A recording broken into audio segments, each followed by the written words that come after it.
estás? Bienvenido, es un lujo para nosotros que puedas inaugurar estas sesiones y tienes la palabra. También antes de empezar, pues sí que quería pedirles disculpas porque hemos tenido algún fallo técnico, como siempre suele suceder en estos casos, y sobre todo, pues al final, ya cuando los dos ponentes acaben, pues haremos un turno de debate porque en realidad queremos hacer esto un poco dinámico, que ustedes participen, que nos transmitan sus reflexiones, bueno, sus inquietudes o pregunten a través del chat o levanten la mano, es lo mismo. Cuando quieras, René, muchísimas gracias por estar aquí hoy. Gracias a ti, Eva. Buenos días a todos y a todas.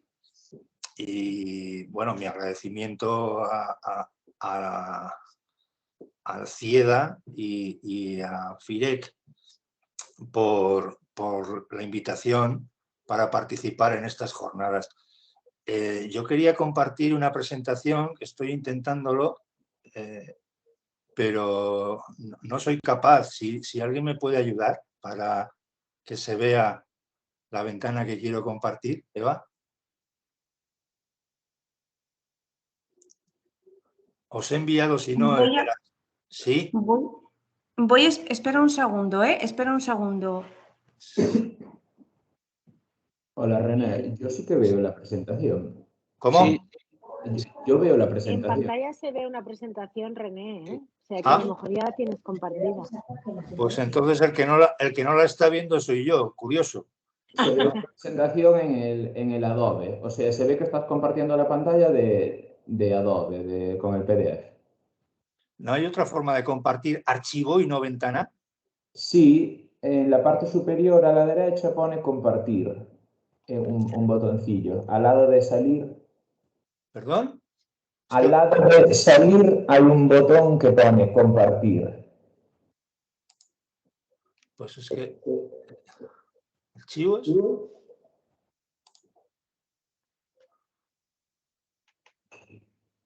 No lo veo. Te sale un recuadro con una flecha hacia arriba. No lo veo. Y ahí se te abre unas ventanas y pones archivo. Os oigo muy mal, es que... A ver, ahora... A ti te oímos muy bien, ¿eh? ¿Sí? Pues tengo un problema porque ahora no sé volver a donde tenía que estar. Así, ahora. Bueno, yo no veo la pantalla, pero si vosotros decís que lo veis, voy a hacer una cosa. Voy a empezar mi intervención. Lo que pasa es que no voy a poder ver lo que suceda dentro del aula. Si hubiera intervenciones a través del chat, os ruego por favor que me lo indiquéis, porque yo no las voy a ver. Bueno, disculpas por estos problemas de carácter técnico, podríamos decir. Se me ha encargado que diserte sobre los principios de la ley de residuos. La verdad es que yo en esto de los principios parto de una postura marxista, pero no de Karl Marx, sino de Groucho Marx, cuando decía aquello de estos son mis principios, pero si no le gustan tengo otros, ¿no? Es una forma de mostrar de entrada mi escepticismo respecto de los principios. En materia de residuos, yo creo que no necesitamos tanto de principios, ni siquiera necesitamos de más normas, sino que yo creo que lo que realmente necesitamos es que se apliquen las normas, porque es una normativa que viene de hace muchísimos años. No estamos descubriendo realmente mediterráneos continuamente, ¿no? En este sentido, pues, hablar de principios me produce pues, un cierto escepticismo. Todos sabemos que en materia de residuos existen formulados una serie de postulados que, bueno, asumimos como principios. Luego ya otra cosa es que nos pongamos de acuerdo exactamente en cuáles son esos principios y cuál es su utilidad. Algunos pues pensamos que hay unos principios que emanan del derecho europeo originario porque están recogidos en los tratados y en particular en el Tratado de Funcionamiento de la Unión Europea, y esos principios serían comunes a todo el derecho ambiental. Principios de sostenibilidad, prevención, precaución, quien contamina paga, corrección en la fuente, etc. Y luego, como derivación de esos principios de alcance general, estarían los principios específicos en el sector de los residuos. Y estos pues, se encuentran recogidos en las normas europeas sectoriales, Directiva Marco de Residuos y otras normas con ella vinculados. Ahí es donde aparecen pues, los principios que vamos a ver en la exposición de hoy. Seguramente son todos los que están, pero no están todos los que son. Es decir, que hay aportaciones que los denominan de una manera, otras de otra, otras que incluyen principios en teoría distintos. En fin, la cuestión es que aquí tenemos que ver cómo se recogen esos principios en la nueva ley. La nueva ley está ahí, es la ley 7/2022, como todo el mundo sabe. Antes de entrar en materia, creo que es bueno recordar por qué se elabora esta nueva ley. Y en ese sentido es el leitmotiv principal, seguramente si no hubiera sido por eso no se hubiera abordado esta reforma. El motivo principal de que se elabore esta ley, como todo el mundo sabe, es proceder a la transposición de dos directivas europeas. La que modificó la Directiva Marco de Residuos en el año 2018 y la Directiva sobre Plásticos de un Solo Uso de 2019. En lo que a nosotros respecta, lo que importa es la primera. La transposición de la Directiva Marco de la Directiva Europea de 2018 que modificó la Directiva Marco de Residuos. Este es el motivo principal de la reforma. Ahora bien, puestos a ello, el preámbulo de la Ley 7/2022 pues, explica que el legislador español aprovecha para introducir cambios que no venían impuestos por el derecho europeo. Pero entonces va a haber cambios en un doble frente. Algunos cambios vienen impuestos por obligaciones de la transposición y otros no. Sobre esto hay que tener en cuenta el margen del que disponen los Estados miembros a la hora de proceder a la transposición. La directiva de 2018 tiene como base jurídica el artículo 192 del tratado y eso significa que es susceptible de medidas nacionales de protección adicional en virtud del artículo 193 del tratado. Por tanto, el legislador español, primero, tiene que cumplir sus obligaciones de transposición y segundo, si quiere, a esa transposición puede añadir medidas adicionales de mayor protección. En ese planteamiento general, bueno, pues la verdad es que las obligaciones de la transposición influyen de modo muy desigual en el contenido de la regulación. Dicho de otra manera, la ley nueva tiene esta estructura. Bueno, para empezar, las obligaciones de transposición no imponen el cambio que ha habido en la denominación de la ley española. La ley de 2011 se llamaba Ley de Residuos y Suelos Contaminados y la actual se llama Ley de Residuos y Suelos Contaminados para la Economía Circular. Esto no viene impuesto por Europa. Esto ha sido fruto, además, ni siquiera estaba en el proyecto de ley, la denominación. Se introduce la expresión para la economía circular en los debates parlamentarios como consecuencia de una enmienda. Por otra parte, las obligaciones de transposición tampoco tampoco afectan por igual a los diferentes títulos que dan contenido a la ley. Algunos son nuevos, enteramente nuevos, como sucede pues con el título quinto y también con el relativo a los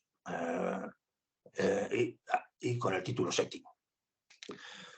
Pero en realidad, y por lo que a nosotros importa, las obligaciones de la transposición en relación con lo que nosotros tenemos que tratar aquí ahora, pues son, la verdad, bastante escasas y se puede decir que se pueden dar por cumplidas.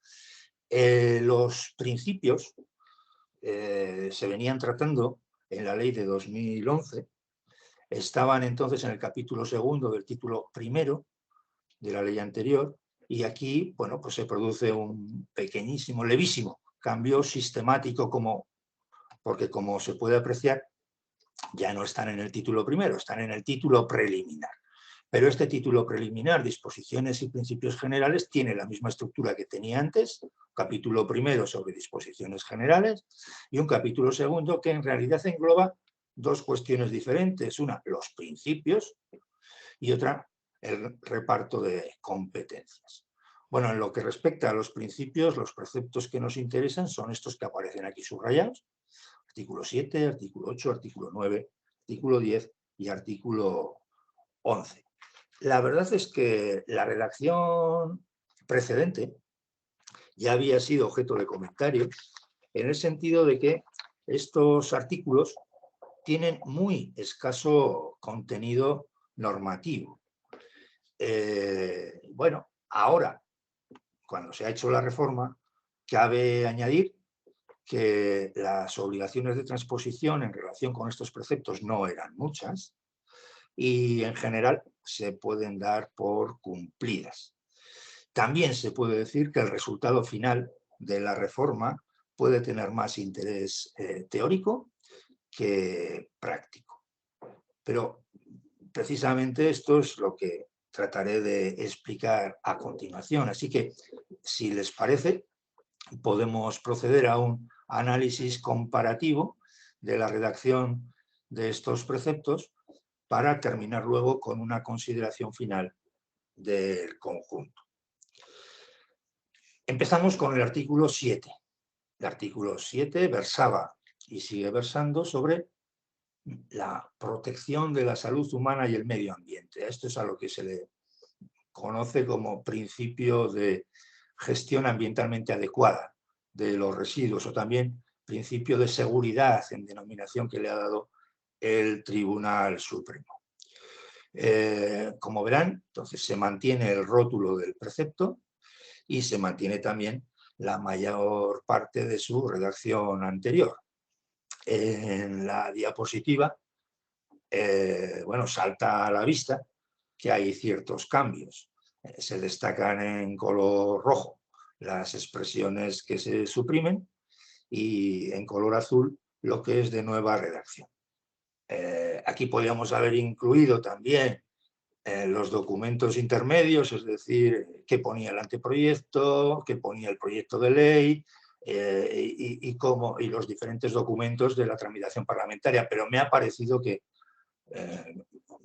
para esta mañana basta con esta comparación. No obstante, iré haciendo referencia también a las cuestiones, a las principales cuestiones que se debatieron en la tramitación parlamentaria. Bien, si han echado un vistazo a esta tabla comparativa, seguramente entonces habrán visto dónde están los cambios. La cuestión sería qué valoración hayan de merecer estas novedades. Y bueno, tal vez sea pronto para llegar a conclusiones definitivas, pero a mí, provisionalmente, estos cambios me sugieren pues estas primeras impresiones. Para empezar, este principio de gestión adecuada de los residuos proviene del artículo 13 de la Directiva Marco, en su redacción de 2008. Y este artículo 13 de la Directiva Marco no había resultado afectado por la reforma de 2018. Por tanto, en principio aquí no había ninguna obligación de transposición. No obstante, en España, pues el legislador estatal optó por introducir aquí, como acabamos de ver, ciertos cambios. En su tramitación parlamentaria, ¿qué es lo que se discutió respecto de esos cambios? Bueno, pues sintetizando mucho, hubo enmiendas. Sintetizando mucho, se puede decir que estas enmiendas se centraban, por una parte, en mejoras de la redacción, ya hemos visto, añadir humos, espacios naturales, tal, y por otra parte, se centraban también en el alcance de la coherencia requerida con otras políticas. Bien, el resultado final, lo que tenemos ahora.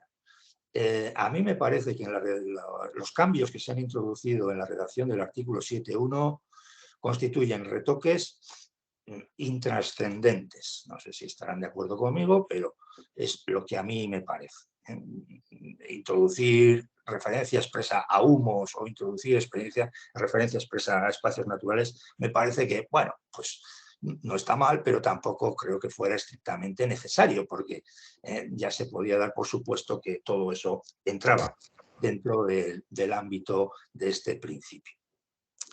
La otra cuestión, la que se introduce en el artículo 7.2, bueno, esto era que tradicionalmente antes se decía en España, y esto no venía impuesto por el derecho europeo, que la política de gestión de residuos tenía que ser coherente con las políticas de cambio climático. Una cosa que, en fin, bueno, también se podía dar por supuesta. A eso se ha añadido ahora que tiene que ser coherente con las políticas de salud. Bueno, vale, pero en el fondo a mí me parece que todo esto puede tener un interés más político que jurídico. Porque en realidad el debate jurídico no es si tiene que ser coherente con unas u otras políticas, tiene que ser coherente con todas. Y tiene que ser coherente con todas en virtud del principio de integración en aras de la sostenibilidad. Ahora bien, ¿dónde se toman las decisiones relativas a esto? Pues yo creo que eso se tiene que seguir tomando antes y ahora en el momento de la planificación. Ojo, en la planificación no solo del sector, en la planificación en general. Y para eso el instrumento del que se dispone es la evaluación ambiental estratégica de planes y programas. Ahí es donde hay que ver si un plan es coherente con las determinaciones de otro. Otra cosa es que esto se esté haciendo en la práctica o no, pero bueno, ese es otro problema. Y por último, sobre este artículo 7, otra cuestión que quiero remarcar. El principio de gestión adecuada tiene su reverso desde la óptica sancionadora. Porque, claro, está prohibida la gestión incontrolada, la gestión que no sea adecuada. Y en ese sentido, llamo la atención sobre la conexión de este artículo 7 con el artículo 108 de la ley, que es el que tipifica infracciones y sanciones. Allí, por una parte, se ha corregido un defecto que tenía la ley de 2011, porque allí se prohibía la eliminación incontrolada. Era restrictivo, ahora se prohíbe la gestión incontrolada, que es más amplia. Y por otra parte, en la prohibición de abandono se ha añadido expresa referencia a la basura dispersa. Bueno, esto también me parece que es una sutileza, pero hay que reconocer que venía impuesta por la reforma de la Directiva Europea. Bien, sigamos ahora con el artículo 8, con la misma metodología, si les parece. El artículo 8, antes y ahora, lleva por rótulo jerarquía de residuos. En su apartado primero establece el orden de prioridad, que prácticamente se mantiene como estaba. Y en su apartado segundo, antes, establecía la cláusula de salvaguardia, que prácticamente se mantiene como estaba. Por tanto, la única novedad aparece en lo que es el nuevo apartado 2, que dice esto: para la aplicación de la jerarquía de residuos, las autoridades competentes deberán usar instrumentos económicos y otras medidas incentivadoras como las que se relacionan en el anexo 5. Y efectivamente, el anexo 5 es nuevo. El anexo 5 enumera una serie de ejemplos de instrumentos económicos. Y este anexo 5 prácticamente es una transcripción literal del correspondiente anexo que ofrecía la directiva tras la reforma de 2018. Bueno, ¿qué valoración provisional me merece estos cambios? Bueno, en primer lugar, tengo que reconocer que aquí sí que había obligación de transposición, ¿no? El principio de jerarquía de opciones se recoge en el artículo 4 de la Directiva Marco y este precepto sí que resultó afectado por la reforma de 2018. En concreto, en él se remitía a ese anexo 4 bis, que se decía que los Estados miembros tendrán que utilizar esa lista de ejemplos. Bueno, cuestiones a debate. Como acabamos de ver, el artículo 8.1 no planteaba ninguna novedad. Y sin embargo, ahí es donde se centraron las enmiendas durante la tramitación parlamentaria. Lo que era nuevo, que era el artículo 8.2, en cambio, el artículo 8.2 y el nuevo anexo 5 no suscitó ninguna discusión parlamentaria. Curioso. La redacción final. Bueno, el artículo 8.1 sigue recogiendo el orden de prioridades tal y como estaba, el orden de prioridades que todos conocemos. Ahí sí que hubo enmiendas que se rechazaron todas, que, bueno, planteaban cuestiones que yo creo que pueden ser interesantes, sobre todo, pues, respecto a las conexiones entre, por una parte, el principio de jerarquía en su formulación tradicional, que se mantiene, y, por otra parte, su coexistencia, tal vez menos pacífica de lo que pueda parecer, con los principios de la economía circular. Pero probablemente sobre esto podamos decir algo más al final. En cuanto a la cláusula de salvaguardia, que es, bueno, pues que se puede exceptuar el orden de prioridades en determinados casos, a mí me parece que había ya una mala transposición en la ley de 2011 de esta cláusula de salvaguardia. Sin embargo, eso no se ha corregido. Una ocasión perdida, se debería haber corregido. En el sentido de que solo se pueden exceptuar del orden de prioridades del principio de jerarquía, pues supuestos que vengan avalados por un criterio de ciclo de vida. Y solo por eso. Si se introducen ahí más cosas, podríamos estar traicionando el espíritu de la regulación comunitaria. Ello sin dejar de considerar que la propia ley establece su propia orden de prioridades que altera el general, pues para supuestos concretos, como por ejemplo para residuos alimentarios o bioresiduos, aceites usados, etc.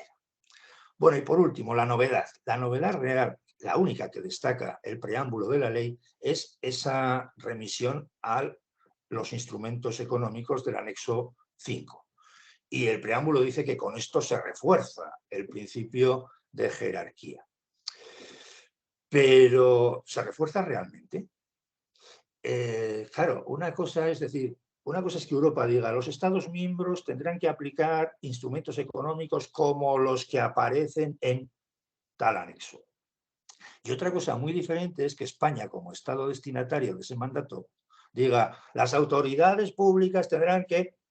No sé, yo creo que esto no asegura del todo la aplicación efectiva de esos ejemplos de instrumentos económicos.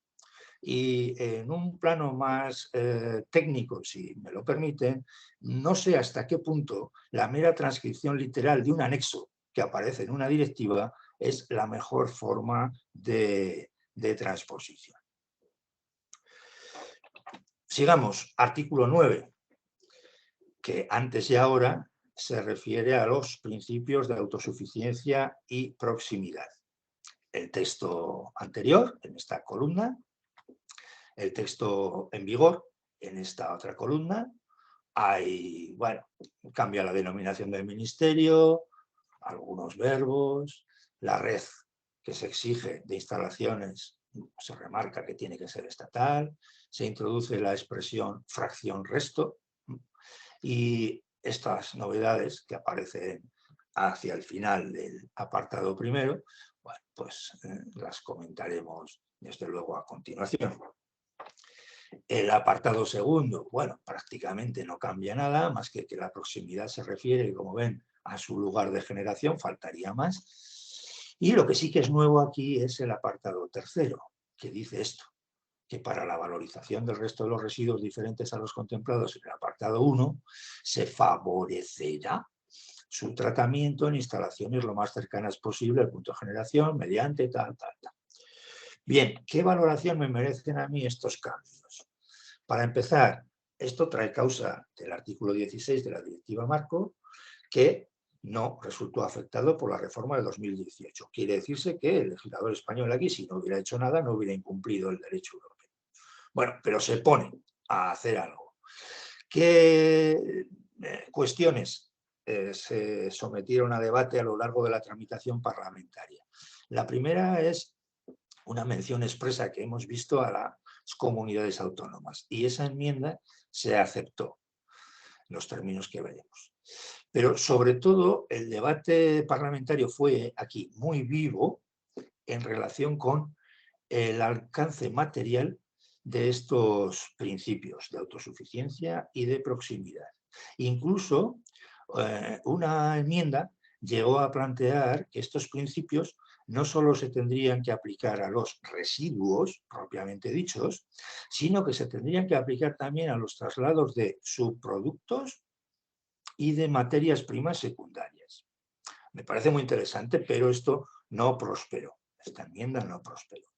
En el fondo de los debates parlamentarios se aprecia bien cómo hay una tensión entre estos principios de autosuficiencia y proximidad con las exigencias de, bueno, dogmas liberales, diría yo, como los de libre circulación de mercancías y a escala interna unidad de mercado. Ahí sí que se ven bien, leyendo las enmiendas, las posiciones ideológicas representadas dentro del Congreso de los Diputados y en cierto modo también del Senado.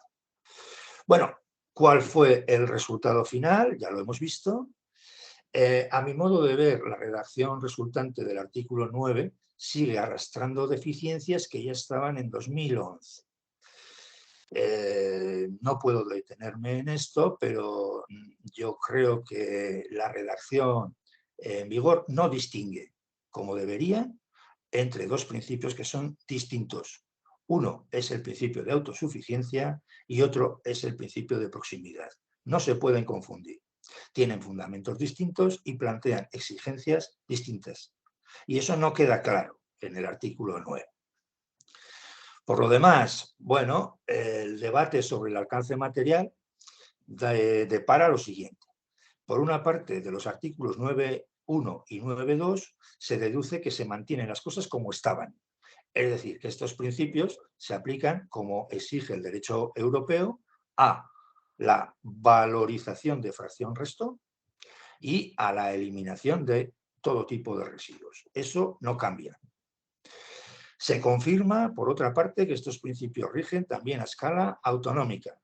Esto no estaba en el proyecto, se añadió como consecuencia de la aceptación de una enmienda, pero en el fondo algunos ya habíamos defendido hace ya años que la jurisprudencia europea daba pie para entender que esto era así, es decir, que la autosuficiencia no solo es a escala europea y a escala estatal, sino que la autosuficiencia tiene que ser también a escala de comunidad autónoma. Bueno, y por otra parte, en el artículo 9 nos encontramos una remisión a estos efectos al artículo 32.3, dice que versa sobre el régimen de traslados. Bueno, es verdad que estos principios tienen mucho que ver con la regulación de los traslados. Ojo, a mí me parece que no solo es eso, hay más cosas. Pero bueno, es verdad que esto sobre todo tiende a limitar los traslados de residuos. Ahora bien, una observación. Si van a este artículo 32.3 de la ley, se llevará una sorpresa, porque uno podría pensar que aquí el artículo 9 está remitiendo al conjunto de la regulación de los traslados, para que respeten los principios de autosuficiencia y proximidad, pero no es así. El artículo 32.3 se limita a unos traslados muy concretos, extra fronterizos, y para un destino muy concreto. ¿Esto qué es? ¿Una restricción errónea o deliberada? Pues no tengo respuesta para eso, porque no está explicado. Y además, quienes estudian el régimen jurídico de los traslados han advertido que, bueno, una cosa es predicar, principio de autosuficiencia, principio de proximidad, y otra cosa es muy diferente, dar trigo. Porque si uno repasa la regulación de los traslados de residuos, resulta que la ley española no explota todo el potencial de estos principios. Al contrario, por ejemplo, se podrían establecer prohibiciones de traslado invocando estos principios. No se hace. Y, por ejemplo, se establecen unas causas de oposición a los traslados que dan muy poco juego a argumentos relativos con la autosuficiencia y con la proximidad. Bien, pero vamos con la verdadera novedad de este artículo que está en su apartado tercero. Bien, es una novedad que el preámbulo no explica, y eso que es una novedad muy importante. ¿Por qué es importante? Porque en principio parece que es una ampliación material de estos principios. Es decir, que regirían no solo para la valorización de la fracción resto y la eliminación de residuos, sino que también se aplicarían a todo tipo de residuos. Claro, la valoración, la novedad es de mucho alcance. Bueno, tal y como está redactado, entonces, y a la vista de los debates parlamentarios, se podía pensar que esto se tendría que haber hecho de otra manera. Oye, pues ha puesto en el artículo. Y muchos grupos pidieron la supresión de este apartado y la ampliación correlativa de la redacción del apartado primero. Bueno, pero al final quedó así y habrá que entender entonces que esto quiere ser una ampliación. Yo no estoy seguro de que sea una ampliación de los dos principios. Parece que solo se refiere al de proximidad. Pero a mí esto me parece problemático en varios sentidos. Como vamos mal de tiempo, me limitaré solo a señalar un problema. Esto se puede entender como una medida nacional de mayor protección ambiental que la europea, pero eso obligaría a contrastarla con el artículo 193 del tratado. Es decir, las medidas nacionales de mayor protección tienen que ser respetuosas con una serie de requisitos que tienen que ver con la libre circulación, sobre todo. Y en este caso, a mí no me parece que esté tan claro. De todas formas, la idea puede ser interesante, pero no estoy seguro de que técnicamente se haya plasmado bien. Vamos ya con el artículo 10. El artículo 10 sí que ha cambiado, es el único de los que nos interesa, que ha cambiado de, como ven, rótulo, ¿no? Era acceso a la información y participación, y ahora es acceso a la información y a la justicia y participación. Se introduce, por tanto, la referencia a la justicia. ¿Por qué? Pues porque fundamentalmente aquí sigue habiendo una remisión a la Ley 27/2006, que vamos a llamar LAIPA, pero se introduce, pues, sobre todo como principal novedad, la acción pública en esta materia. Aquí está. Será pública la acción para exigir, etc. En el segundo apartado se exigía un informe, bueno, informes estatal, autonómico, podían ser locales, se siguen exigiendo esos informes, pero su configuración legal, como puede verse aquí, cambia. Dejan de exigirse para las entidades locales, lo que me parece pues que es comprensible, y además se establece cuál tiene que ser el contenido mínimo de esos informes. Esto que constituyen obligaciones de difusión de información por parte ahora del Estado y de las comunidades autónomas. En el apartado tercero, pues había la previsión de del derecho de participación en la elaboración de los planes de gestión de residuos y de los programas de prevención de residuos. Eso se mantiene, aunque con algunos retoques que tienen que ver pues, con cuestiones puramente técnicas. En el apartado 4 aparece esta novedad que no estaba prevista antes, que tiene que ver con la confidencialidad. Bueno, ¿qué opinión me merecen estos cambios? Este precepto trae causa del artículo 4.2 de la directiva, que no resultó afectado, por tanto esto podría haber se podía haber mantenido como estaba. Cuestiones a debate. Pese a que no era necesaria, obligada, digamos, la transposición, el proyecto de ley ya introdujo una reestructuración que se acaba materializando como acabamos de ver. Sobre todo los grupos parlamentarios dirigen sus enmiendas en relación con estas cuestiones que aparecen aquí. La conexión de la LAIPA, que no olvidemos que es de 2006, con la ley de transparencia, que es posterior, de 2013. Aquí habría mucho que decir. Hay quien dice que la LAIPA es mejor que la ley de transparencia. Yo no lo tengo tan claro, es un tema que se podría discutir, aunque también pienso que este no es el lugar, el foro para discutirlo. Quiero decir, en un debate de una ley sectorial como la ley de residuos, pues no, hay que reflexionar sobre esto desde la perspectiva general de una reforma de la LAIPA. También se habló por encima del contenido de los informes anuales y sobre todo los grupos parlamentarios planteaban reservas respecto de la salvaguardia de confidencialidad que se incorporaba al final de este precepto. Bueno, el resultado final, pues el precepto reconoce la acción pública, lo que hay que saludar, hay que aplaudir, pero en lo demás sigue remitiendo a la LAIPA, que como digo, a mí me parece que no es garantía de muchas cosas. Por ejemplo, remitir a la LAIPA no asegura la participación ni siquiera en procedimientos de la propia ley de residuos.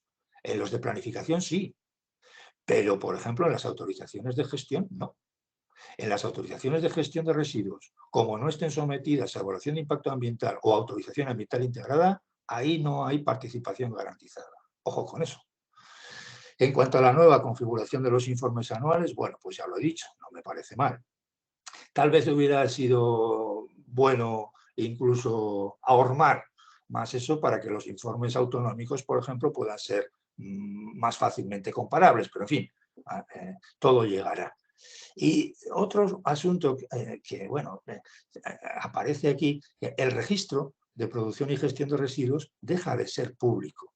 Sobre esto, bueno, la ponencia que viene con posterioridad seguramente abundará más, pero pasa un poquito desapercibido. Antes era público, ahora en su regulación propia se dice que ya veremos reglamentariamente qué es lo que se hace público y lo que no. En cuanto a planificación, bueno, estamos como antes, como seguimos. Y en cuanto a la confidencialidad, que tanto recelo suscitaba, se trata de garantizar confidencialidad de datos relativos al registro de productores de productos y también de datos que consten en las memorias resumen del anexo 15. Bueno, yo creo que puestos a ello, hubiera sido mejor no tratar estos temas aquí, sino en su sede correspondiente, que es la que luego el profesor Beltrán nos comentará con más detalle. Vamos ya con el artículo 11. Costes de la gestión de los residuos. Bueno, aquí está la redacción anterior y aquí se ve que hay bastantes cambios, ¿verdad? Los costes correspondientes incluyen los de infraestructura necesaria y su funcionamiento, esto antes no se decía, que se podía deducir, y también los costes relativos a los impactos medioambientales y en particular los de las emisiones de gases de efecto invernadero. Esto se discutió en los debates parlamentarios, algunos por sus posiciones negacionistas del cambio climático, otros por entender que esto va a ser complicado de calcular. Precisamente el legislador luego añade aquí que por introducir eso como componente de los costes, pues habrá que realizar estudios, que ahora mismo no se sabe muy bien, para saber a cuánto ascienden esos costes relativos a los impactos medioambientales, emisiones de gases de efecto invernadero. Sí. Más, porque este precepto, creo que la he liado, a ver, ahora. Este precepto tiene varios apartados. El apartado segundo, en realidad, es el que remite al régimen de responsabilidad amplia del productor. Ahí no hay novedad. El apartado tercero es el que se refiere a los costes en el caso de residuos de competencia local. Como se ve, aquí sí que hay mucha novedad. Y incluso cambia la óptica, porque antes estaba pensando en los costes y en la nueva redacción se fija en las posibles vías de ingreso. Y por último, y en relación con esto, los apartados nuevos 4 y 5, son nuevos, pues tienen que ver precisamente con esto, con las tasas o prestaciones que tienen que imponer las entes locales, ¿no? Bueno, ¿qué valoración? Aquí esto trae causa del artículo 14 de la Directiva Marco, principio contaminador-pagador, que sí que es verdad que sufrió dos retoques, a mi modo de ver tampoco demasiado significativos, porque el artículo 14 de la Directiva Marco establece las dos vías para la exigencia del principio contaminador-pagador en materia de residuos. Por una parte, la regla general de imputación, esos costes recaerán en los productores y poseedores de residuos, y por otra parte, una regla que podríamos considerar excepcional, que esos costes puedan recaer en los productores de productos a través del sistema de responsabilidad ampliada del productor. Pues bien, en cuanto a la regla general, la modificación consistió en que hay que incluir necesariamente dentro de los costes a imputar los costes, dice, de la infraestructura y su funcionamiento. Bueno, faltaría más, pero en fin. Y en cuanto a la regla de imputación excepcional, la modificación simplemente consiste en que, como se ha ampliado la regulación de la responsabilidad ampliada del productor en la directiva, pues se remitía no ya a un artículo en concreto, sino a los nuevos también. O sea que la transposición no planteaba mayor dificultad, pero el proyecto de ley no se ceñía solo a eso y añadía más cosas. Y añadía más cosas, además de que suscitaron debate parlamentario. Sobre todo los debates se centran en cuanto a la determinación de los nuevos costes sometidos, más allá de los impuestos por la Directiva Europea, como hemos visto, y sobre todo a su contabilización, que es la expresión que utiliza la ley. No va a ser fácil. Los debates también tenían que ver con el planteamiento que se hacía de los costes de gestión de los residuos de competencia local. Y a mi modo de ver, hubo una enmienda especialmente interesante que proponía la inclusión del principio de pago por generación. Ojo con esto porque yo creo que es muy importante y al final aquí, pues no, yo creo que no se ha recogido en la redacción final el principio de pago por generación. ¿Por qué? Bueno, lo explico a continuación. El artículo 11.1 ahora, entonces, es una regla de especificación de costes, como hemos visto, que va a tener dificultades de cómputo en relación con los nuevos costes y que además a mí me parece que va a resultar de dudosa utilidad. ¿Por qué? Bueno, pues porque una cosa es que en el sistema de responsabilidad ampliada del productor esté claramente especificado a cuánto ascienden o qué incluyen las contribuciones financieras, y otra cosa es que en el sistema general no hay obligaciones de financiación expresas de los poseedores y productores de residuos. Es decir, se da por supuesto que los productores y poseedores de residuos tienen que pagar el coste que supone la gestión de sus residuos, pero eso no aparece dicho en ninguna parte. Entonces, ¿hasta qué punto especificar con más claridad esos costes tiene o no tiene trascendencia práctica? Yo creo que aquí hay dos cuestiones. Que esto se ha metido así, pero no agota la gama de instrumentos económicos del anexo 5.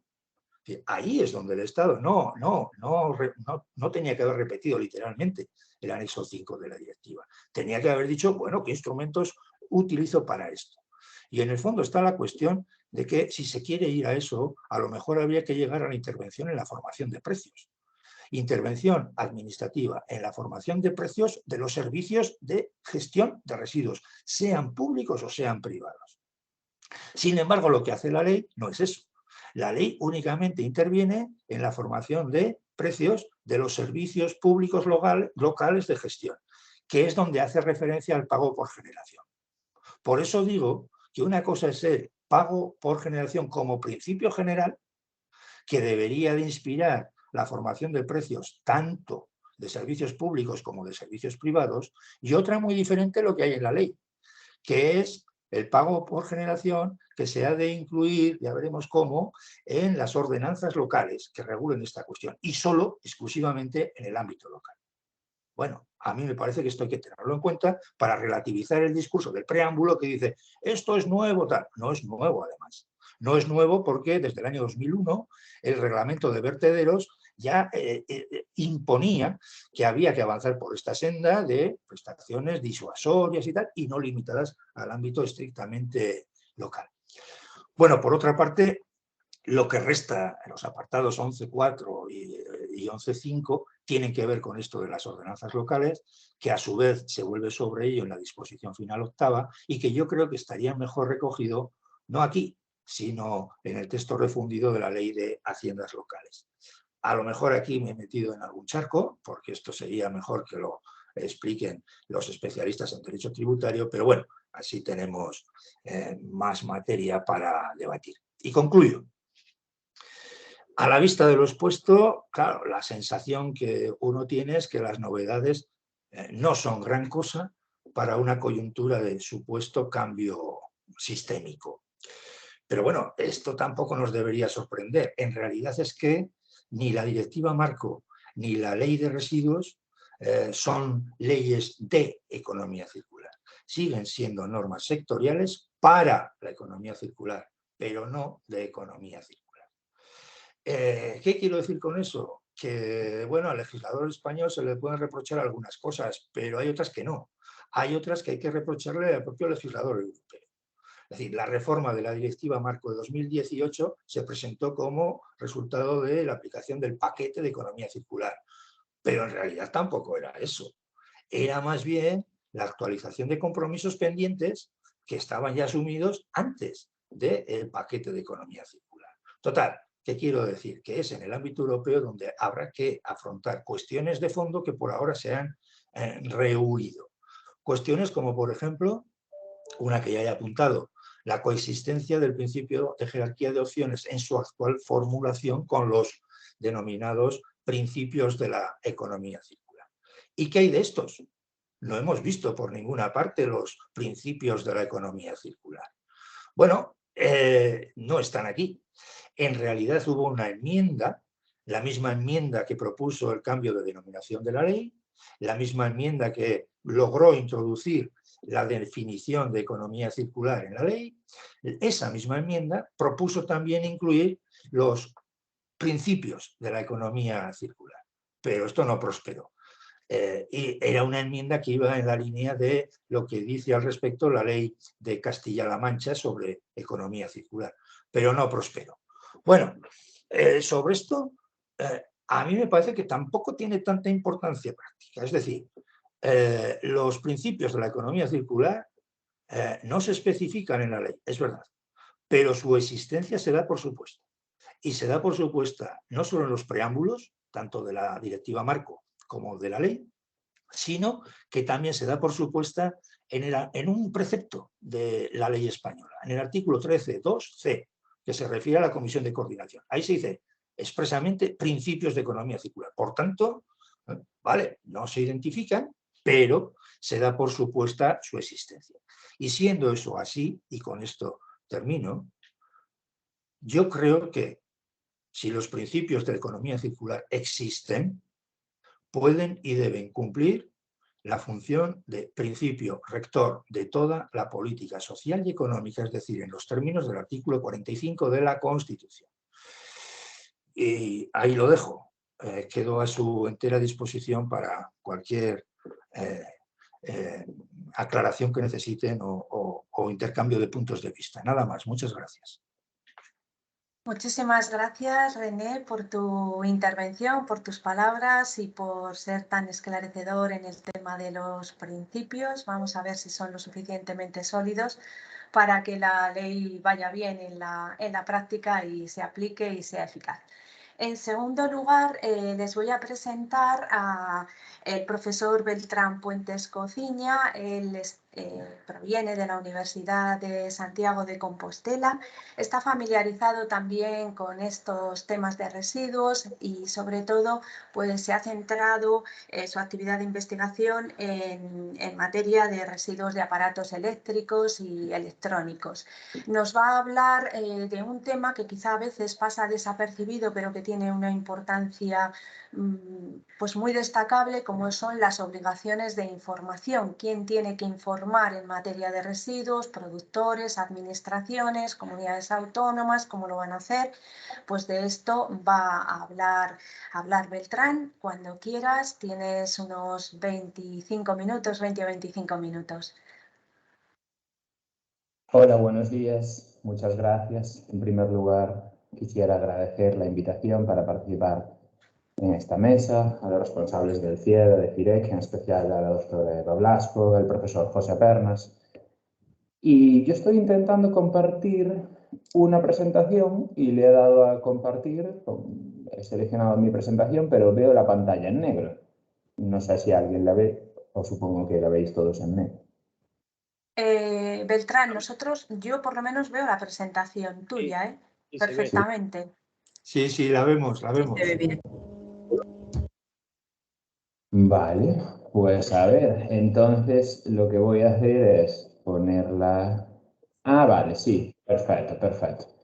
Entonces, lo que voy a probar es a ponerla en pantalla completa. Y ahora me decís si veis y veis que avanza. No, no avanza. Avanza, vale. Entonces es que no la puedo poner en pantalla completa, que es algo que suele pasar, pero así sí que avanza. No, ahora sí que avanza. Pues no, ¿No? Beltrán no avanza, porque sigue estando pantalla completa, ¿eh? Sigue estando pantalla completa. Pues nada, pues yo no la tengo en pantalla completa ahora. Ahora no ha avanzado. No. Vale, pues voy a hacer otra cosa. Voy a hacer lo que hacía René y voy a compartir la pantalla. Entonces, ahora estoy compartiendo una pantalla. Sí, sí, se ve, se ve. Y ahora entonces, si le doy aquí modo lectura y le estoy dando a avanzar, y ahora sí que veis que avanza, ¿entiendes? Sí. Sí, ahora sí que avanzaba. Vale. Que siempre hay algún problema de este tipo. Bien, en mi intervención me voy a encargar de exponer las principales obligaciones y los principales mecanismos de información que se contemplan en la nueva ley de residuos. Mi intervención la voy a estructurar en el índice, bueno, siguiendo el índice que veis aquí, en primer lugar, con respecto a... Pero antes de esto, bueno, me gustaría realizar un par de comentarios previos. En primer lugar, pues las obligaciones y los mecanismos de información en materia de residuos tienen una especial relevancia, ya que la normativa ambiental y en concreto la normativa de residuos, uno de los grandes problemas que tiene es un problema de aplicación, ¿no? Entonces, para ayudar a esa mejor aplicación, para ayudar al cumplimiento de los objetivos que se establecen en materia, pues tanto de prevención como de tratamiento, etcétera, lo que es necesario antes de nada es saber tener buena información y por lo tanto información que nos permita calcular si se están cumpliendo esos objetivos y verificar si se están alcanzando las metas previstas. No, para eso es importante, se ha abierto una pantalla, bueno. Para eso es importante tener una buena, por lo tanto, información y un buen sistema de indicadores. Teniendo además en cuenta que el sistema de indicadores que elijamos para analizar la aplicación de la ley de residuos y en general de las normas para la economía circular, como decía el profesor Arenas, no normas de economía circular, sino normas para la economía circular, pues el conjunto de indicadores que seleccionamos definirá qué tipo de economía circular queremos, ¿no? Porque si nos centramos en los indicadores que conciernen al final de la vida útil de los productos solamente, pues al final tendremos, eso nos llevará a una concepción demasiado estrecha de la economía circular, ¿no? Pero como decía el profesor Arenas, no es esta una ley de economía circular, es en todo caso una ley para la economía circular, porque no son los residuos la sección o el sector normativo donde la economía circular puede desplegar sus mayores efectos y su mayor virtualidad. En todo caso, la ley parte de esa, y tanto la directiva europea, que es objeto de transposición, como la ley española, la nueva ley española, parten de una necesidad de mejorar el nivel de transparencia y de mejorar en general la calidad de la información para verificar si se cumplen o no los objetivos, ¿no? Como se decía.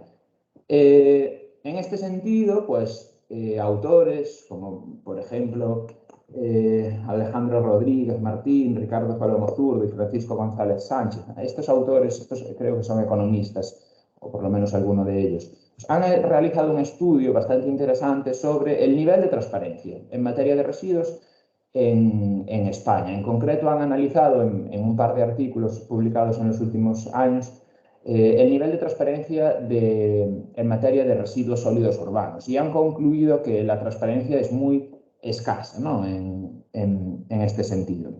Entonces, tenemos que partir de un nivel de transparencia bajo que se manifiesta especialmente en aquellos ayuntamientos con menor población, aquellos ayuntamientos con menor renta media, aquellos ayuntamientos que no realizan una recogida separada de la fracción orgánica, es otro de los factores que estos autores señalan como factores que están relacionados con una baja calidad de la transparencia y la información, señalando estos mismos autores algún otro factor, como por ejemplo, bueno, un tamaño más elevado del municipio o el hecho de que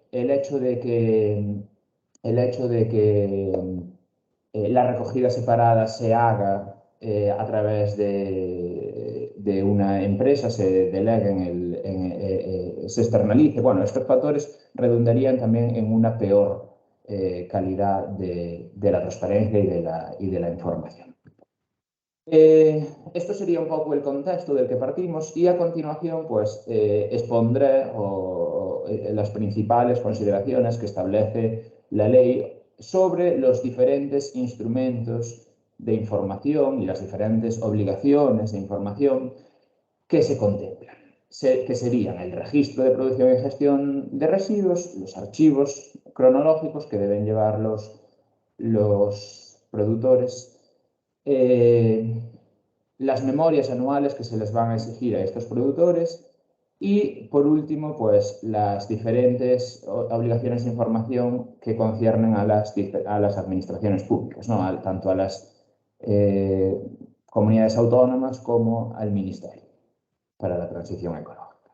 Por último, veremos también el sistema electrónico de información de residuos, ¿no? Siguiendo un poco el esquema establecido por la propia ley, ¿no? Aquí vemos que en el artículo 65 la ley titula el artículo 65, lleva por rúbrica obligaciones de información, pero realmente desde el artículo 63 al 66 todas son obligaciones de información o se contienen diferentes obligaciones de información.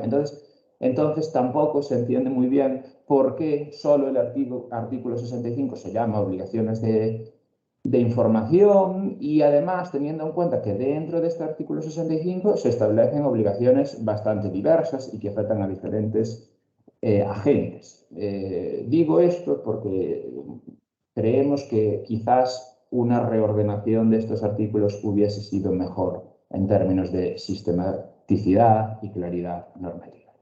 Bien, sea como sea, empezamos por el registro de producción y gestión de residuos que se regulan en el artículo 63 de la nueva Ley de Residuos y Suelos Contaminados para la Economía Circular.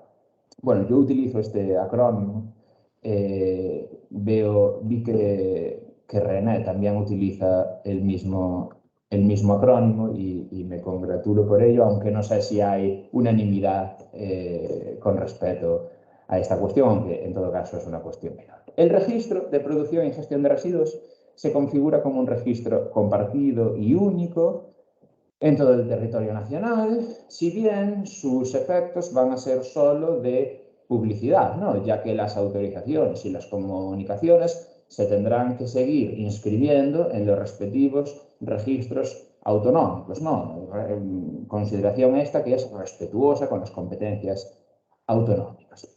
Por ello, en todo caso, este registro pues, no va a tener efectos constitutivos, sino solo de publicidad. Se ha incluido en el artículo 63 una mención expresa, ¿no?, a este carácter de, digamos, publicista del registro y respetuoso con las competencias de las administraciones autonómicas, y se ha introducido esta referencia a través de una enmienda que fue aprobada y que había sido propuesta por el grupo parlamentario del Partido Nacionalista Vasco. Bien, digamos que en esta batalla de enmiendas, pues el Partido Nacionalista Vasco, el grupo parlamentario del Partido Nacionalista Vasco, introdujo esa aclaración, ¿no? Aunque, bueno, ya se sobreentendía con el texto previo a la enmienda, pero si cabe para ponerlo más claro el hecho de que las autorizaciones y comunicaciones van a seguir registrándose en los registros autonómicos, inscribiéndose en los registros autonómicos, y solo después, en el plazo de 15 días, desde la inscripción en los registros autonómicos, deberán ser trasladadas a este registro único a nivel estatal. Se introduce este plazo, un plazo de 15 días, que también se ha introducido en la tramitación parlamentaria, precisamente, y se hizo a través de la aprobación de una enmienda que fue presentada por los grupos parlamentarios socialista y de Unidas Podemos, es decir, los grupos parlamentarios que se corresponden con los grupos también de gobierno, ¿no? Entonces vemos que ha habido una batalla de enmiendas, ¿no?, entre unos grupos y otros, que bueno, no deja de ser anecdótico, pero que ha resultado en la introducción de este plazo de 15 días para que se incorporen, para que se trasladen desde los registros autonómicos a los registros estatales.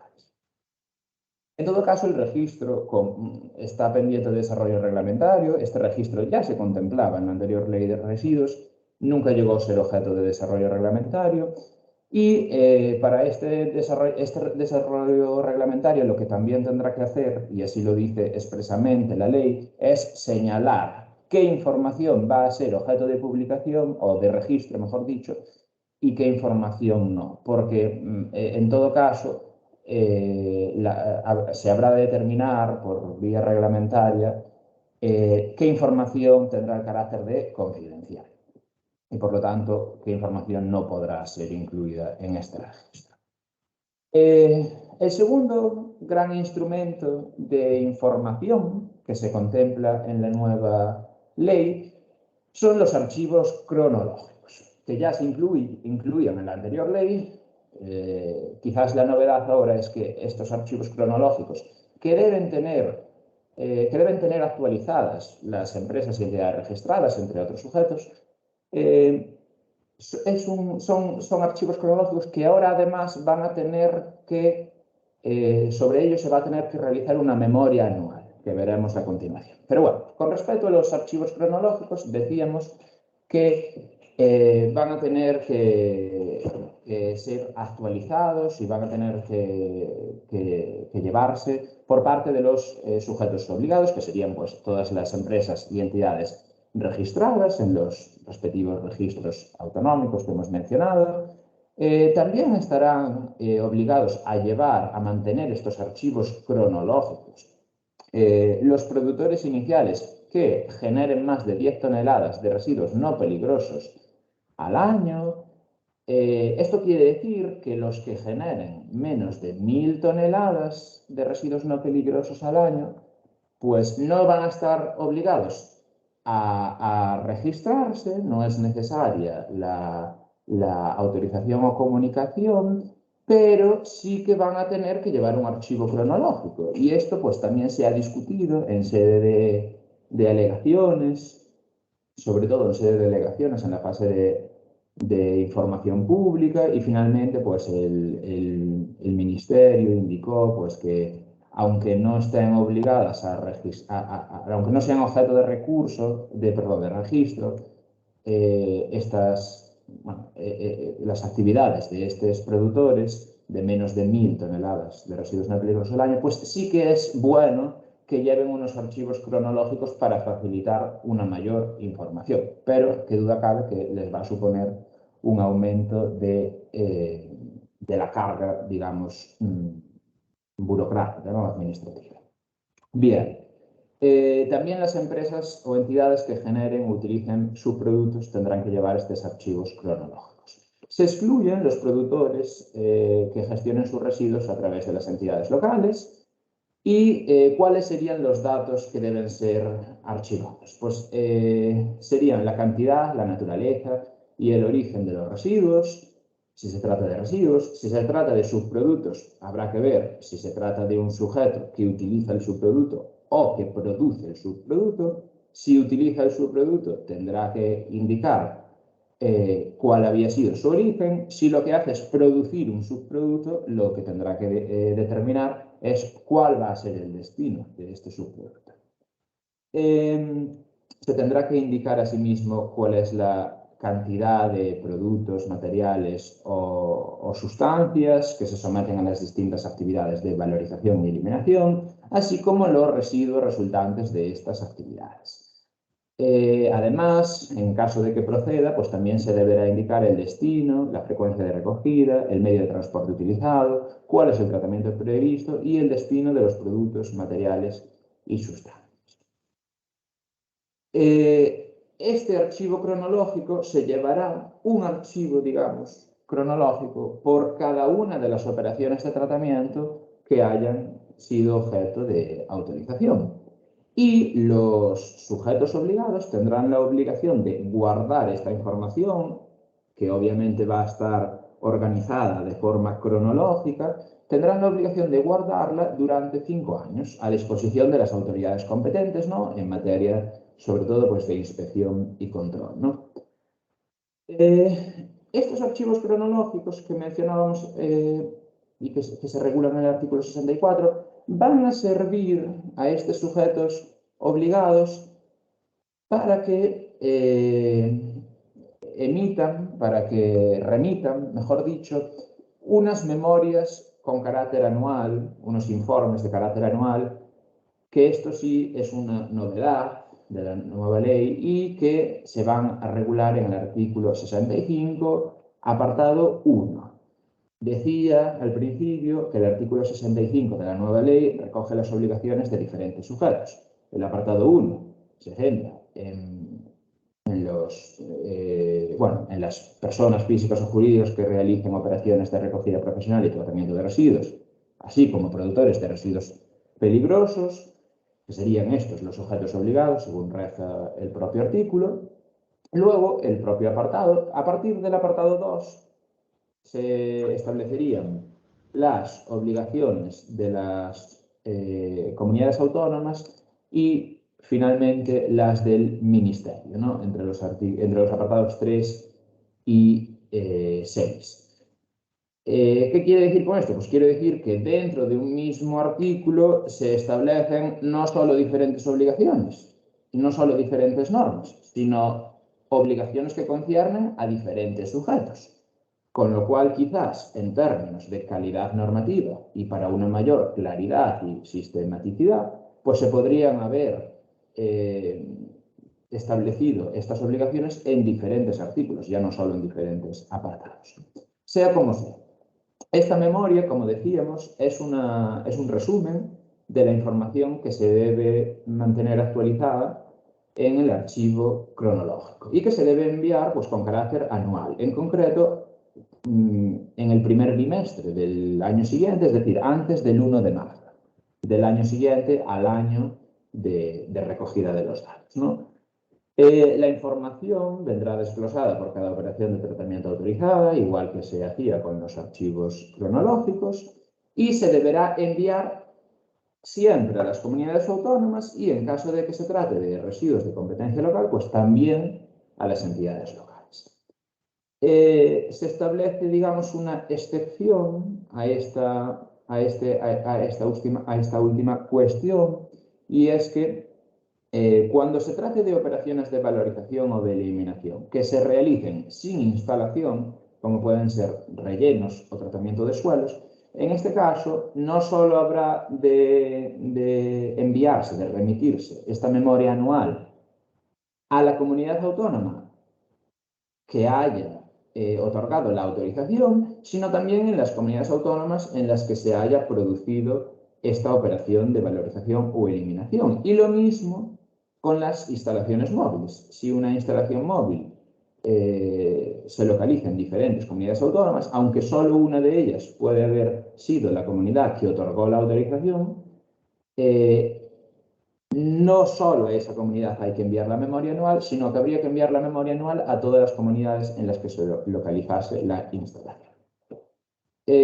La propia ley, por otra parte, establece cuál es el formato de envío de las memorias anuales y a tal efecto se establece un formulario en el anexo 15.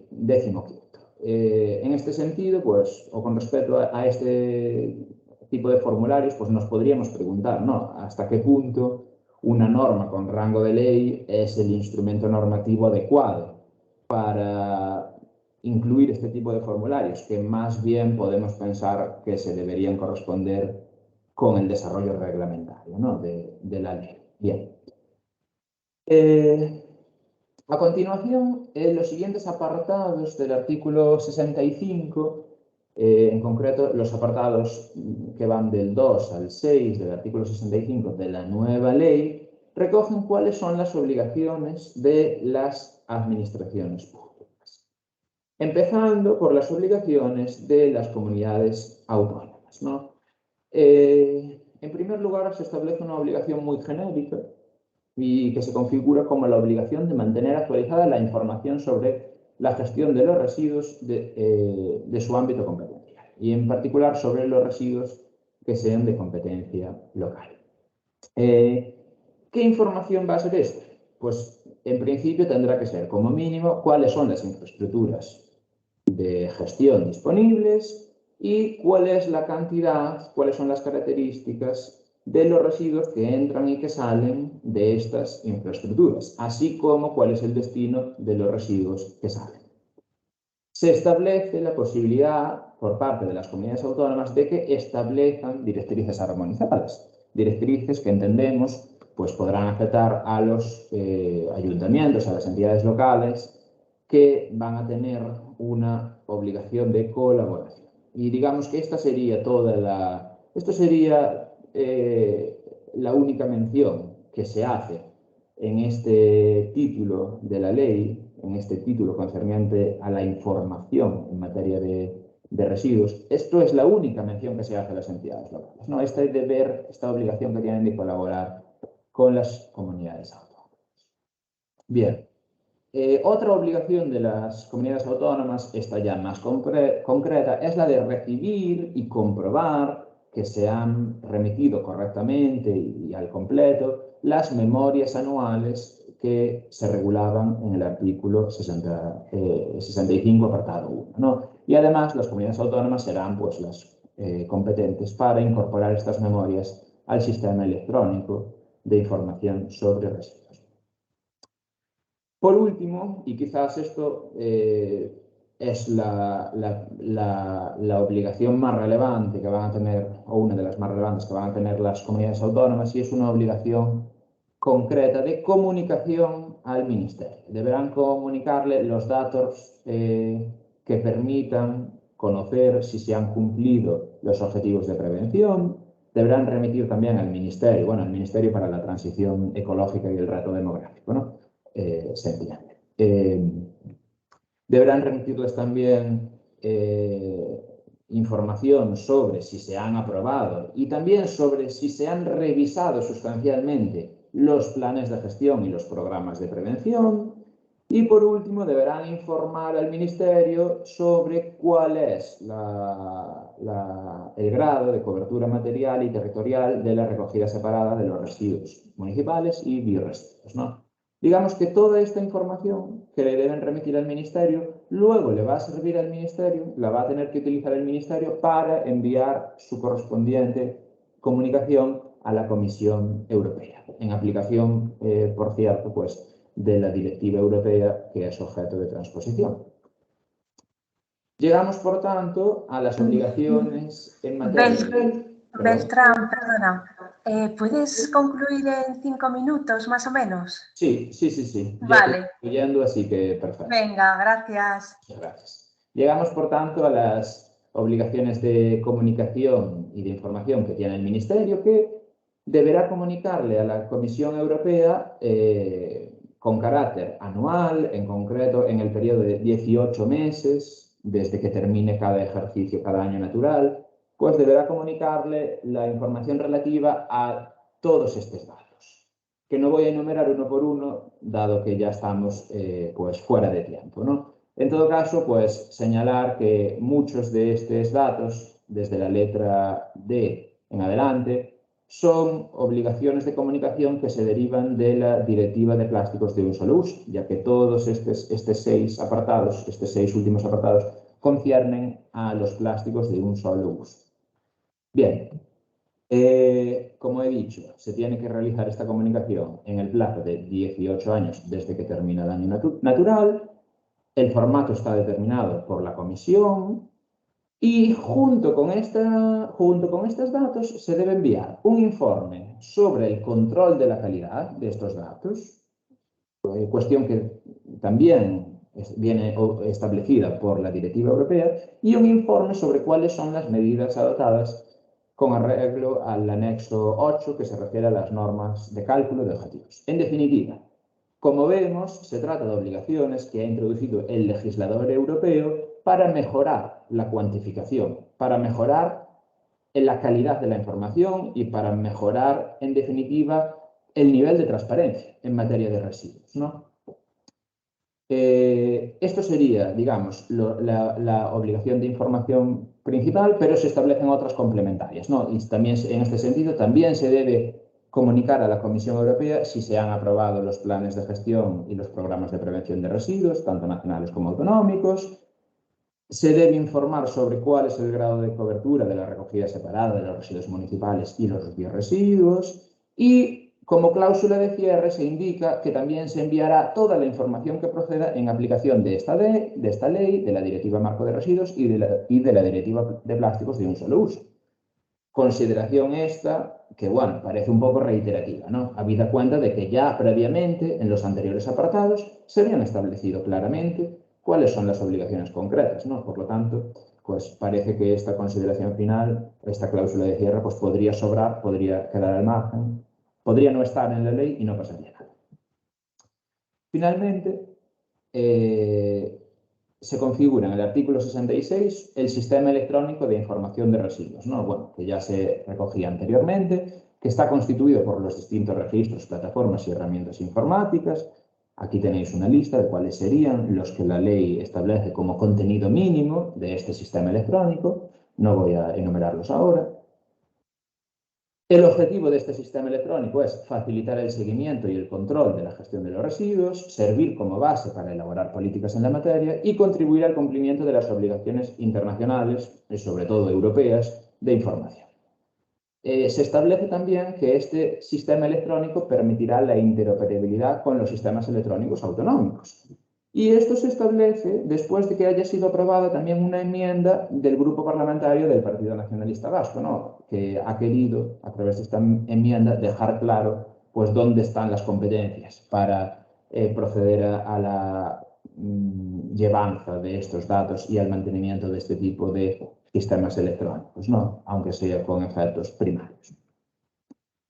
Como reflexiones finales diríamos que este sistema de obligaciones e instrumentos en materia de información y en materia de residuos, obviamente, pues suponen una suerte de continuidad con las obligaciones e instrumentos que ya existían en la anterior ley.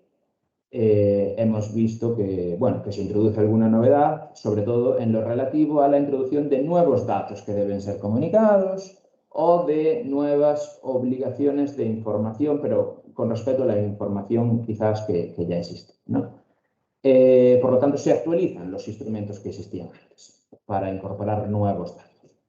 Hemos visto también que obviamente lo que regula esta ley estatal pues tiene unos límites, que son los límites derivados del reparto competencial entre Estado y comunidades autónomas, toda vez que, como hemos visto, pues el registro solo tendrá efectos publicitarios, ¿no? Pues los efectos constitutivos se le atribuyen al registro autonómico. Hemos visto también que estos artículos están pendientes de desarrollo reglamentario, sobre todo en lo que concierne al registro de producción y gestión de residuos. Y hemos visto también, he mencionado en algún momento, ya como consideración final, que quizás se podría haber sistematizado y clarificado más las obligaciones, ¿no? De tal forma que no tuviésemos un artículo 65 tan extenso, sumamente extenso, pudiendo haber quedado este artículo estructurado, dividido en diferentes artículos que recogiesen las obligaciones de cada uno de los agentes involucrados. Y esto sería todo. Perdonad por la demora, estamos unos minutos fuera de tiempo, pero muchas gracias por su atención y quedo a su disposición para la resolución de cualquier cuestión o simplemente la escucha de cualquier comentario que haya surgido y que seguro que resultará muy interesante. Gracias. Muchísimas gracias, Beltrán. Y bueno, la culpa de haber empezado con retraso es nuestra. Vamos a abrir ahora, porque como ya les he dicho, pues esto querían ser un poco debates dinámicos y si alguien quiere preguntar algo a René o a Beltrán, pues seguro que se lo explicarán. Una pregunta a Beltrán. Sí, Hola. adelante. Buenas, mira, soy Begoña de Asetranspo, somos una asociación de transportistas y de excavadores y llevo el departamento de obras. Entonces acabas de comentar que las entidades que realizan valorización de tierras, es decir, los puntos de relleno, por ejemplo, cuando son a lo mejor canteras, que es más grande, pero también englobarían pequeñas obras que reciben tierras, ahora tienen la obligación entonces de presentar el resumen anual. Bueno, en caso de que realicen actividades que estén registradas, que hayan sido objeto de autorización o comunicación, pues sí, no se establece ninguna excepción al respecto, por lo que yo entiendo. No sé si se me ha escapado algo con respecto a esas actividades concretas. Lo que sí que es cierto es que se mencionan, supongo que lo preguntas porque se mencionan Sí. en la ley que en caso de tratarse de operaciones de valorización o eliminación sin instalación, y esto sería el caso de los rellenos, pues estas operaciones se pueden realizar en una comunidad autónoma diferente a la que en principio había concedido la autorización. Bueno, esto es lo que yo entiendo y lo que yo he, digamos, entendido de lo que he leído y de lo que me he informado, ¿no? Y entonces, en estos casos, donde el relleno, por ejemplo, se produce en otra comunidad, pues habría que comunicarlo a ambas comunidades, a la que se tiene la autorización y a la que se va a ejecutar el relleno, en este caso. Es que hasta ahora los rellenos, o sea, las empresas que tenían la autorización para rellenar con valorización de tierra, o sea, llevas tierras y valorizas, no tenían obligación de presentar el resumen anual. Por eso no ahora no sabes, es como que es algo nuevo. Es decir, ya no solo que lo hagas en otra comunidad autónoma diferente a la tuya, sino que realmente hasta ahora, cuando tú valorizabas tierras, es decir, haces una comunicación de valorización de tierras, Sí. no tenías la obligación de presentar ese resumen anual. Sí, el archivo cronológico, porque hay una orden ministerial que te digamos, te marca unas obligaciones, pero te marca la del archivo cronológico a nivel de información pero no el del resumen anual. Por eso pensaba que sí es una novedad ahora en la nueva ley. Bueno, yo hasta donde yo sé, como he dicho, pues entiendo que Sí, no se establece ninguna excepción en ese sentido. En todo vale. caso, pues agradezco tu pregunta porque, bueno, lo miraré, como estaré atento a si hay alguna novedad en ese sentido, pero hasta donde yo he entendido, pues sería así como he dicho. Vale, de acuerdo, pues muchísimas gracias. Beltrán, también hay otra pregunta en este orden que dice si la necesidad de información afecta también a las obras, aunque se produzcan en la obra poca cantidad de residuos peligrosos. Efectivamente, entre los sujetos obligados a emitir las memorias anuales están los productores de residuos peligrosos, con independencia de la cantidad. Bueno, y esto es una cuestión que ha clarificado ya el Ministerio porque se han presentado alegaciones al respecto. En el trámite de información pública al anteproyecto de ley, pues una de las alegaciones recurrentes que yo vi que se estaba presentando y que fue contestada de igual modo en todas las ocasiones por el Ministerio es que sí, con independencia de la cantidad, siempre que se produzcan residuos peligrosos habrá que emitir estas memorias anuales y el Ministerio, y se trata de una obligación derivada de la transposición de la normativa de la Unión Europea. Bien, también hay otra pregunta de delegación territorial. ¿Se sabe algo de la plataforma electrónica de gestión de residuos de aparatos eléctricos y electrónicos al ser uno de los componentes del ESIR? No sé, cualquiera de vosotros dos, si queréis preguntar. Responder, de la plataforma electrónica de gestión de residuos de aparatos eléctricos y electrónicos. Entiendo que tratándose de un instrumento de información, quizás la pregunta iba dirigida a mí, pero yo la verdad lo desconozco. La verdad no estoy al día sobre esa plataforma. No sé si alguien o René pues, conocen el grado de implementación, pero yo lo desconozco.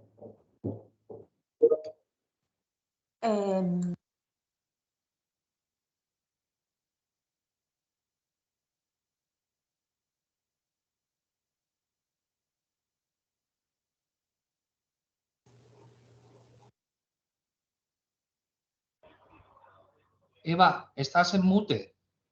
Eva, estás mutada.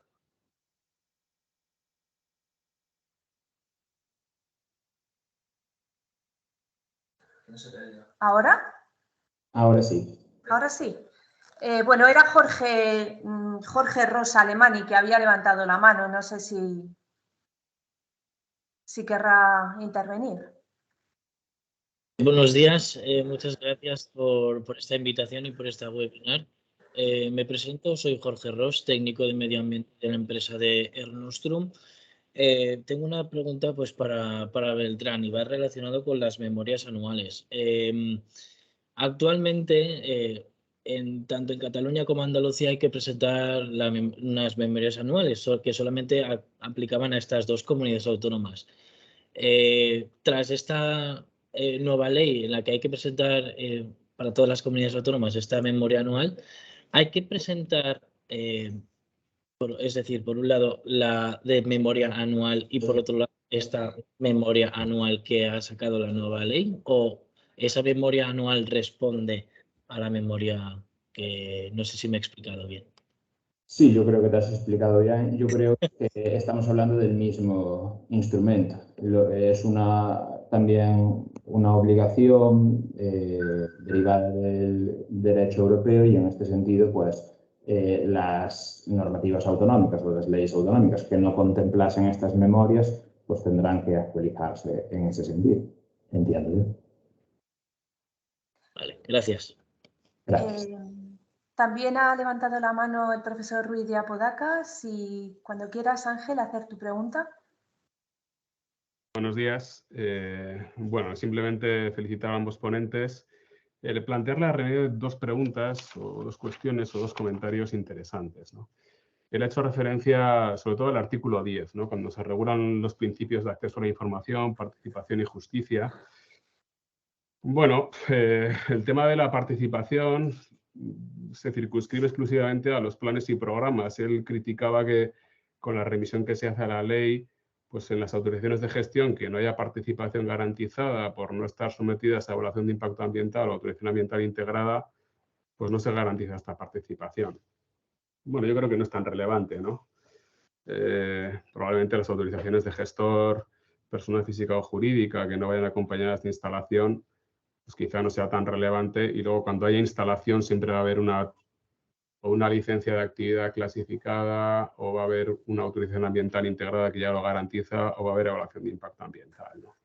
Y luego también poner en valor la acción pública ambiental, que es muy curioso, ¿no? Porque ya, en cierto modo, desplaza a la LAIPA, porque ya no es necesario acreditar ser ONG constituida con fines de protección del medio ambiente, con 2 años de antigüedad, etcétera, ¿no?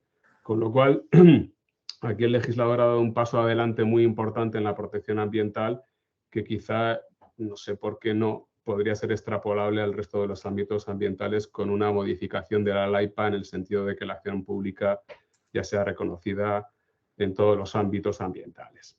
Y por último, hacer una observación. La primera pregunta que se le ha planteado a Beltrán, pues simplemente Beltrán ha contestado perfectamente, ¿no? Yo creo que la memoria resumen anual que se exige ahora con el artículo 65.1 es también exigida a las personas físicas o jurídicas que llevan a operaciones de relleno o tratamiento de suelos, entre otros, ¿no? Que aparte de estar autorizadas, además tienen que comunicar en cada comunidad autónoma en la que lleven a cabo estas operaciones. Y a estas, por supuesto, con el texto de la ley, que hace una revisión clara al 33.4, se les exige esa memoria resumen con el contenido del anexo 15.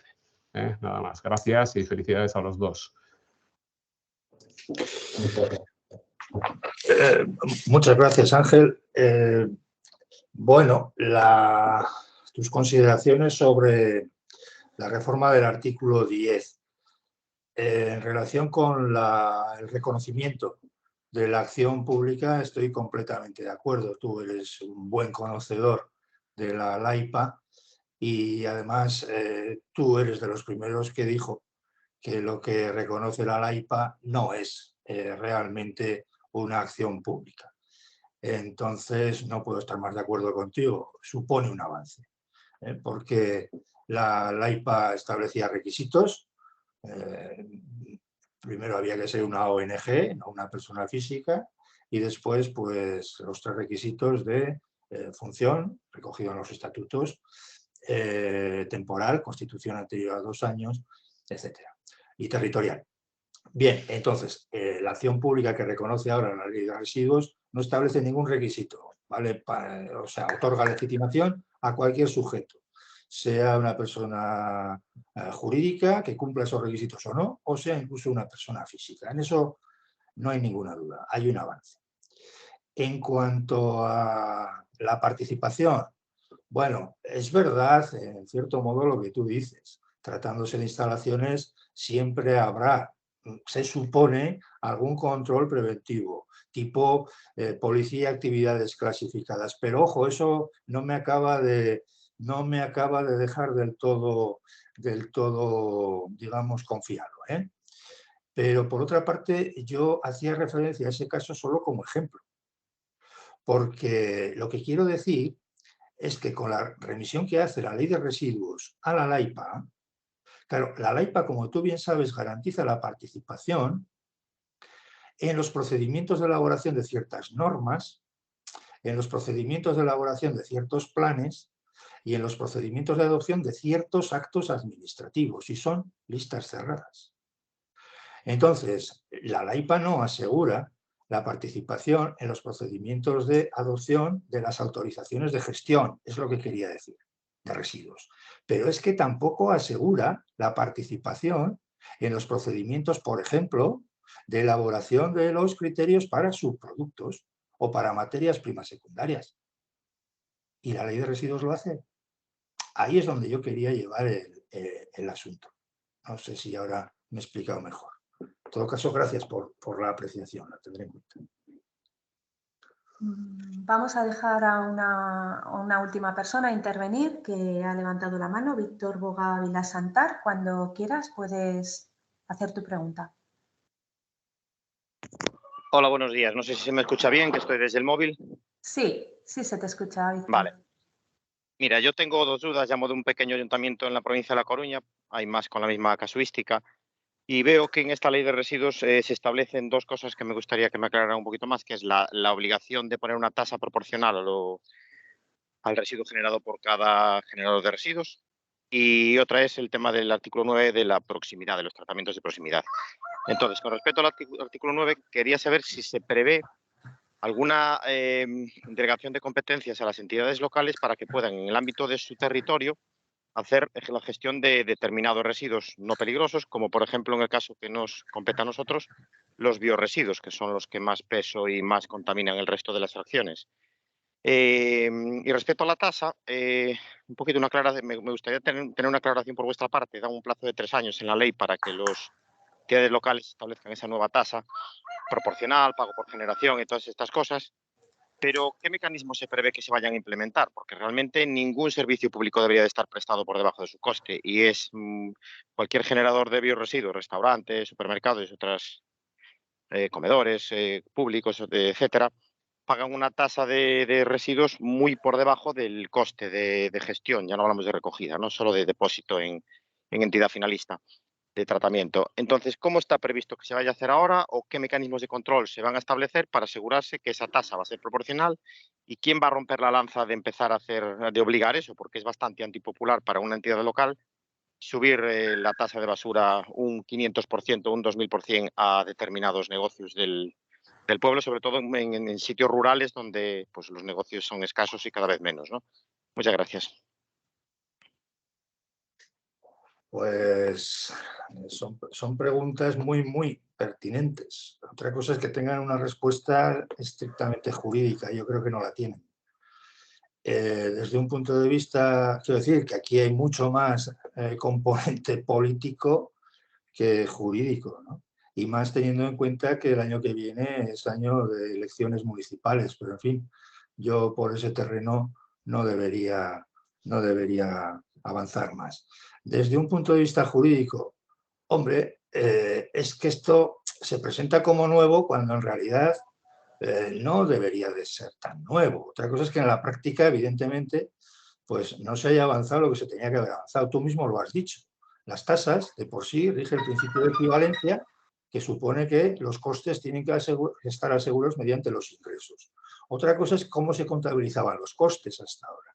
Bueno, pues sí, pero es verdad que hay muchas experiencias, no soy tributarista, pero algo me llega, de municipios donde esas tasas ni siquiera discriminan, va junto la tasa por el agua y la tasa de las basuras, entonces ahí queda muy poco margen. Pero lo he dicho en mi intervención, desde 2001, hace 21 años, estaba marcada claramente la orientación, y la orientación era incluir todos los costes, absolutamente todos los costes, e incluso incorporar elementos desincentivadores para la entrega de residuos en vertedero. ¿Qué se ha hecho en 21 años? Bueno, algunas comunidades autónomas sí han avanzado, otras no, pero la verdad es que hoy llegamos a donde estamos con los deberes sin hacer.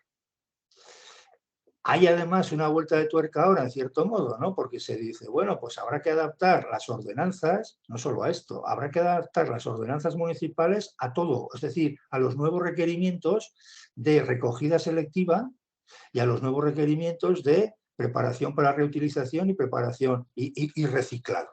Eso está, si no recuerdo mal, porque hablo de memoria, en la disposición final 8ª de la ley. Y claro, entonces, hay que adaptar las ordenanzas, digamos, sustantivas, en cuanto a recogida selectiva, en cuanto a reciclado, etcétera, y hay que adaptar también las ordenanzas fiscales. Para las ordenanzas fiscales se da efectivamente, como usted ha dicho, un plazo de 3 años. Y luego se dan una serie de indicaciones que esas ordenanzas van a tener que tener en cuenta, aunque de una forma, lo hemos visto, en ese apartado que dice particularidades que se tendrán que tener en cuenta. Bueno, pues que no pagarán lo mismo los que hagan compostaje, por ejemplo, que los que no. Bueno, todo eso está ahí. Me pregunta si se ha previsto el desarrollo, yo no lo sé. Yo lo que sí sé es que esto va a ser muy complicado, estoy seguro de que esto va a ser muy complicado, y lo único que le puedo decir es que la disposición final octava acaba ahí con un inciso que podría dar mucho que hablar, y es que dice que si las entidades locales no actualizan en plazo sus ordenanzas, dice algo así, hablo de memoria, como que se aplicará la normativa que aprueben las comunidades autónomas, cosa que, ojo, desde el punto de vista de la autonomía local, a mí la verdad me chirría un poco, pero es lo que pone. Y no se me ocurre así a bote pronto nada más. No sé si con esto le he respondido. Vale, muchas gracias René, gracias Víctor por tus preguntas y bueno, ya son prácticamente las 11 de la mañana, nos hemos excedido un poco en el tiempo, pero también es verdad que hemos empezado más tarde. Agradezco sobre todo a las más de 300 personas que han participado en esta sesión, lo que demuestra que esta ley de residuos, suelos contaminados para una economía circular levanta pasiones. Quiero agradecer sobre todo también a Beltrán y a René por haber estado hoy con nosotros y bueno, pues no me queda otra que emplazarles para el próximo segundo encuentro que se llevará a cabo el próximo martes día 17 de mayo, en el que intervendrán el profesor San Larruga y la profesora Julia Ortega. Muchísimas gracias de verdad por su atención y disculpen sobre todo el retraso. Desde luego que a la próxima vez lo mejoraremos. Gracias. Muchas gracias. Ha sido un placer.